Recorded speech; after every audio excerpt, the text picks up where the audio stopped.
Selamat datang di Pojok Santai. Sebelum Anda mendengarkan audiobook ini, kami menginformasikan bahwa channel ini adalah review audio dari buku yang ada di Indonesia. Untuk membaca keseluruhan buku ini, kami menyarankan membeli buku aslinya di toko buku kesayangan Anda, baik offline maupun online. Keberadaan channel ini dimaksudkan untuk membantu Anda mendapatkan pengetahuan dari buku-buku kesayangan Anda. Jangan lupa untuk subscribe, like, dan komen.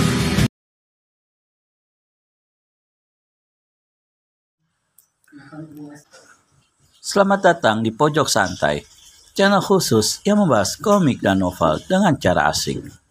Pragola sangat kagum sekali dengan Ranggapati alias pendekar Raja Wali Sakti dan mengundangnya untuk datang ke perguruan Teratai Putih. Berkenankan Rangga untuk datang? Yuk langsung saja disimak video kali ini.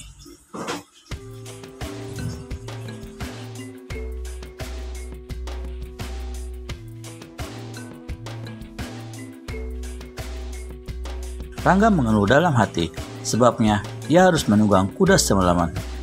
Namun keluhan itu tidak ditampakkannya. Dia tetap saja tersenyum sambil bertanya macam-macam. Banyak yang ditanyakannya, terutama tentang seluk-beluk dunia persilatan yang masih asing baginya. Pragola dengan senang hati menjawab. Dijelaskannya setiap pertanyaan Rangga dengan lemah lembut. Sesekali, Barada menambahkan jika penjelasan kakak seperguruannya dirasakan belum lengkap. Semakin banyak Rangga bertanya, semakin banyak yang diketahui tentang gambaran rimba persilatan sekarang ini. Rangga bagikan seorang bayi yang baru lahir ke dunia.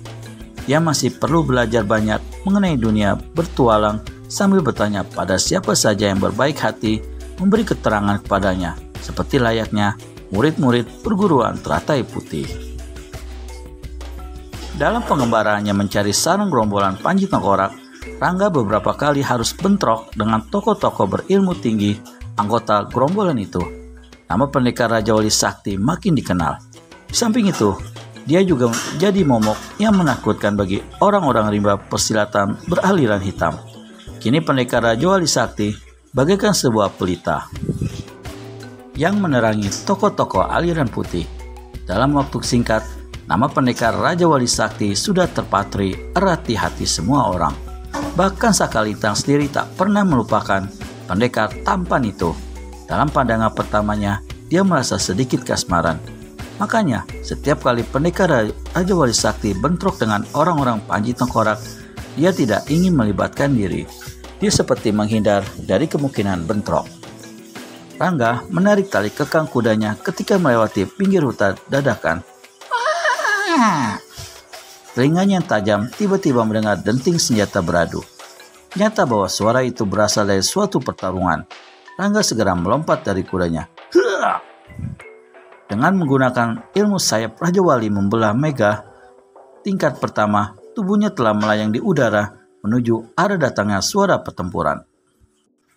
Bagai Raja Wali mengintai mangsa, Rangga dari atas telah melihat seorang wanita dikeroyok 3 laki-laki bersenjata tongkat. Rangga bergegas turun dan berdiri di pinggir arena pertarungan. Segera dikenalinya wanita itu yang ternyata adalah Sakalintang. Tapi, siapakah 3 laki-laki yang mengkeroyoknya? Melihat kedatangan Rangga, Sakalintang cepat melompat keluar arena pertandingan. Dihampirinya Rangga dan berlindung di belakang tubuh pemuda itu.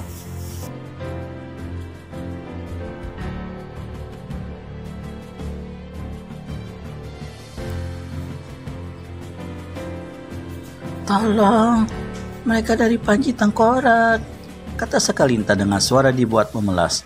Mendengar ketiga orang itu dari Panji Tengkorak, Rangga segera menerjang. Ketiga orang itu masih bingung, tidak mengerti. Mereka tidak bisa berbuat apa-apa. Sekejap saja, ketiga orang itu telah bergelimpangan akibat jurus cakar Raja Wali. "Terima kasih ya, kau telah menolongku," kata Sakalintang langsung menghampiri. "Kenapa kau bisa bentrok dengan mereka?" tanya Rangga. "Iya, aku merasa tertipu masuk gerombolan Panji Tengkorak.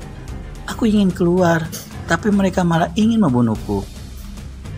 Cerita Sakalintang bersandiwara. Dalam hatinya tersenyum karena rencananya berjalan mulus. Terpaksa dikorbankannya tiga anggota Panji Tengkorak demi mencapai keinginan merebut hati pendekar tampan ini. Setiap hari dia selalu terbayang wajah tampan pendekar Raja Wali Sakti ini. Hati Sakalintang makin hari makin tersiksa. Lain halnya dengan Kalas Renggi yang selalu mencari muka di depan ayahnya untuk mendapatkan dirinya. "Siapakah ketiga orang itu?" tanya Rangga. "Mereka 3 pendekar Toya dari utara. Tadi mereka mencoba memperkosaku." Sakalintang makin menjejali Rangga dengan cerita kosong. "Binatang," geram Rangga. "Untung kau cepat datang. Kalau tidak, mungkin aku sudah mati."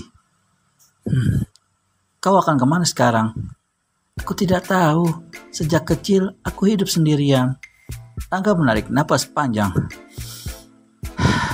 Dirasakan ada persamaan nasib dengan gadis ini.